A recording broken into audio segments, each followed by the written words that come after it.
Hi, I'm Marty Nemko. I just finished writing a series of 9 one-minute little parables based on a superhero, but I call them STUPORHEROES because you're going to see they're more anti-heroes.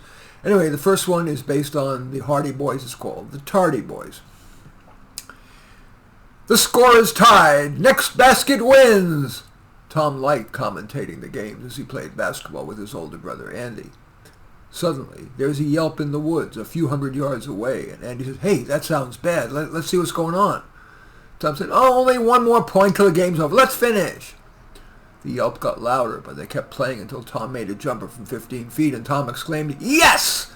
Then the yelp was replaced by a piercing yowl. Andy pushed, "Come on!" But Tom replied, "You go. I want to work on my free throws." Andy ran into the woods to find a dogfight having just ended and a half-dozen men and 2 women grumbling or counting money, all ignoring the losing dog, bleeding and convulsing. Andy pleaded, "What about the dog?" No response, and Andy cried, "Get the hell out of here!" And they moseyed off. Andy got down to try to help the dog, but she soon was still. Guilty for not having responded to the first yelp, Andy punished himself by using his hands to dig a grave for the dog. By the time it was done, Andy's hands were bleeding. He lowered the dog into the grave. "I'm sorry. I am so sorry. I am so sorry. I am so sorry." The moral: do what's important now. The second of these little parables is called Nancy Goo, after Nancy Drew, the famous mystery hero. 12-year-old Nancy Goo felt grown-up reading the newspaper. A recent headline: "Teacher's death ruled a suicide." The article went on to say that the evidence was compelling. He was found with a suicide note in a closed garage with the engine running. But Nancy wondered. The teacher, Mr. Alf, was hated by everyone. And when Nancy had him, Alf said he was against assisted suicide. It didn't make sense he would have killed himself. So Nancy sneaked into Alf's garage to look around, and she noticed that the part of the shelf under the awl was moist, while everything else in the room was dry. She reported that at the police station, but the officer dismissed her as not credible. Not just that she was 12. She was slovenly, wearing a muddy, wrinkled black goth t-shirt over filthy ripped jeans, and she smelled of BO and bad breath. Nancy went home and told her father what happened, and he agreed to take the awl to his friend who works at a medical lab, where they send your blood for testing. It turned out that there were traces of 2 people's blood on it. Might it be not a suicide, but a murder in which the killer and Mr. Alf struggled, and both of their blood ended up on the awl, which the killer rinsed and put back? Nancy's parents made her look and smell presentable for her return to the police station with the new information. And this time, the police took her seriously, both because of the quality of evidence and her credible appearance. The police entered the DNA of the 2 bloods into the national database, and voila! One was Mr. Alf's former student, who now was in juvenile hall. And thanks to Nancy's good evidence and cleaned-up self, he will be in prison for a long time. The moral: there's no need to be a fashion plate. Indeed, that can imply that so much attention to your gift wrapping is covering up a bad product. But looking reasonable, along with being competent, are keys to success. The third parable is Tom Miffed, after Tom Swift. "I can't believe my teacher gave me a B on my essay. I know it deserves at least a B+. But she wouldn't even talk to me about it. She just said, 'Tom, I'm tired of your complaining.' Then it was my dad. He had promised we would go to Disneyland this weekend for my birthday, but last minute he said he had this work thing, some hoo-ha gala for fat cat donors. I said, 'How important could it be to kiss some fat cat asses? You do that all the time. Your work is more important than your son.' He rolled his eyes and walked out. And today was my birthday party. I made so clear that I wanted a Cal basketball jersey, the blue one with the gold trim. Well, when it came time to open presents, my parents had got me Cal's home jersey. White! White is totally ugly. On top of the Disneyland thing, I was so angry, I yelled and ran into my room. Now I'm in my room hearing all the other kids making fun of me, and they're having a great time on my birthday while I'm sitting here with this ugly jersey and not at Disneyland, and I still can't believe my teacher gave me only a B. That could lower my report card grade. The moral? Yes, there are times to be unhappy and to complain, but do it too often and for things that are in the long run small, and you'll be an unhappier person than you want to be. The fourth of the 9 parables is called Tom Lift, based on Tom Swift. I really shouldn't shoplift. After all, my dad makes serious money as a fundraiser. But I feel so tempted. Part of it is because I feel the world screws me, and part of it is the adrenaline rush. My favorite target used to be my nearby department store. I like screwing corporations. School teaches that they're bad.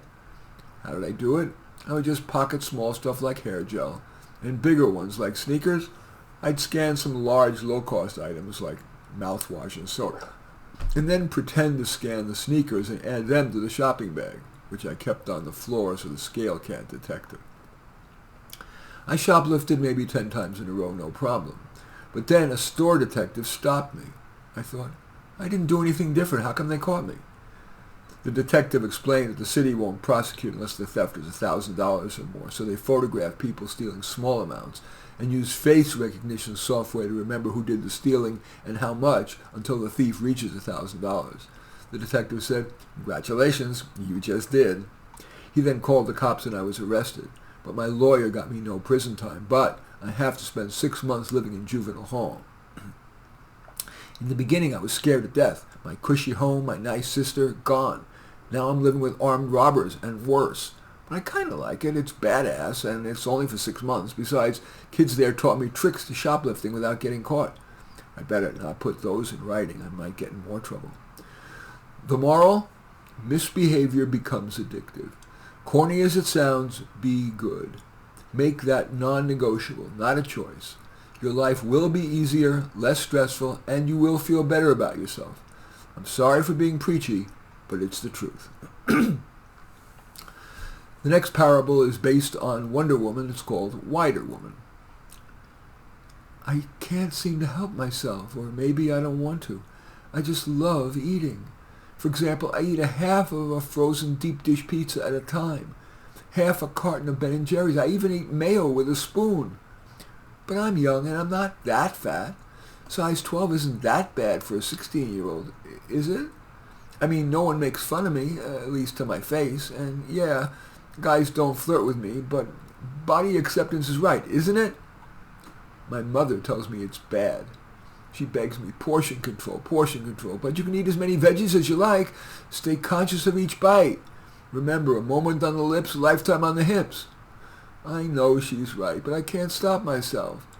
Maybe I don't want to. It's not psychological. It's not like I'm trying to avoid sexuality by being overweight. It's not to escape sadness. It's not an expression of self-hatred. I just like the taste of food and for the pleasure to continue till I'm full. And I like pizza and chocolate cake. I don't like veggies. But then I went for my annual checkup and the doctor says I'm already pre-diabetic. I do need to try. My grandfather lost his legs. He went blind and he died young from diabetes. The moral? Everyone has their own reason for overeating and a reason that would help them eat normally. What are yours? The next parable is based on Harry Potter. I'm calling it Harry Gotter. I gotta admit, I'm a stud. I got to look down and girls love my Camaro. I actually have gotten in the habit of putting notches in a belt I hang on my bedroom wall. But where the girls won't notice it. But more important, once I have my eye on a girl, I follow a checklist. Step 1. Smile as we pass in the hall. Do it a few times to give time for her fantasies to grow. Step 2. Compliment her on something not too personal. Not, you look great in that sweater. Just, nice sweater. Step 3. At lunch in the cafeteria, ask if you can sit next to her. Ask about her friends, her family. Don't talk too much, just enough. Build on what she said. If she says friends are important, you agree, and you talk about a friend of yours. Step 4. Ask her to a movie. Do not get aggressive. Just let your arm barely touch hers. Offer to drive her home. When you say goodbye, just look at her for an extra second, right in the eye, so she'll hopefully soften. Give her a brief kiss, maybe on the cheek, maybe on the lips, judgment call, but no tongue. Ask her out again, this time for dinner. Step 5. Don't back out or change the date. Girls hate that. Show up at her place 2 minutes late, just long enough to make her worry, not so late that you seem disrespectful. Step 6. Have dinner at a quiet place. Allow silences for gazing into each other's eyes. Step 7. Drive her home, then gaze some more. If she seems to melt, kiss her. Go only as far as you sense she wants. There's always another night, but usually that's the night. I'm not proud of this. I usually get bored after the first, maybe the second time with a girl, and then I act coolly. I'm friendly, I just don't ask her out again. I've done this with like 10 girls, no problem. Then one day, I go to my car after school, and across my entire front door, someone is spray painted in red, pig. The moral? Male or female, it's okay to be planful, but beware of being manipulative. The 7th in these 9 parables is based on Spider-Man. It's called Hider-Man. I believe the best thing to do is to hide. People hurt me more than help me. I'm not blaming them. It's me. When I was in elementary school, kids teased me, like they do lots of kids, as a test. I would pass if I had joked back or even shrugged it off, but no. Idiot me had to get teary-eyed. Of course, that made him tease me more. Not for any big reason. For example, my last name is Burton, so they called me Burpton. Now I mainly hide. I wear clothes that kids won't notice, typically jeans with a gray top and some no-brand sneakers.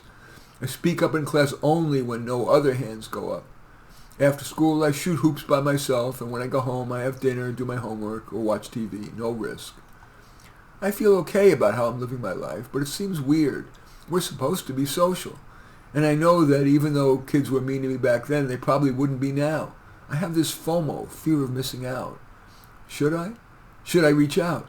How? I really don't know what to say to people. The moral? You may not be a slave to your past. Take low-risk actions to test which waters might welcome you. Even just saying hi to a potential friend may be enough. The 8th of the 9 parables is based on Superman. It's called Stuporman. I used to be proud of myself. I'd get the call, and faster than a speeding bullet, more powerful than a locomotive, able to leap tall buildings in a single bound, I would save the day. But little by little, I've gotten worn down by the problems. Not just the metastasizing crime, but politicians, even presidential candidates, an embarrassment like never before. A media biased as never before. And a public that shuns you, dare you not agree with what's politically correct. I was getting depressed. So when the Joker offered me a weed pen, I figured one time couldn't hurt. But I welcomed the few-hour exit from life. So the next time I felt dispirited, I pulled out the pen. I still thought I could do my job, until today. I was slouching on a park bench in my Clark Kent mild-mannered reporter for the Daily Planet disguise when I saw a carjacking go down. The driver screamed, and I found myself laughing for God's sake. Yeah, I had taken a few hits an hour before. I knew I should race into a phone booth to change into my Superman get-up, or even stay in my business suit but save the poor woman. But I could barely stop laughing. I slowly forced myself off the bench, but before I could do anything, the bad guy had driven off. I couldn't muster the motivation to fly after him. I think I need to go into rehab. The moral? The antidote to unhappiness isn't anesthetization, it's action. And the final parable, take off on a famous classic character, based on Wonder Woman, it's Dunder Woman. I can't believe how old school my stupid music appreciation teacher is. Like today, he said, these are the 3 B's. He then played us some Bach thing, and then a Beethoven thing, and a Bra, is that his name? Thing. And then he asked us to write an essay on what we thought of the 3 B's.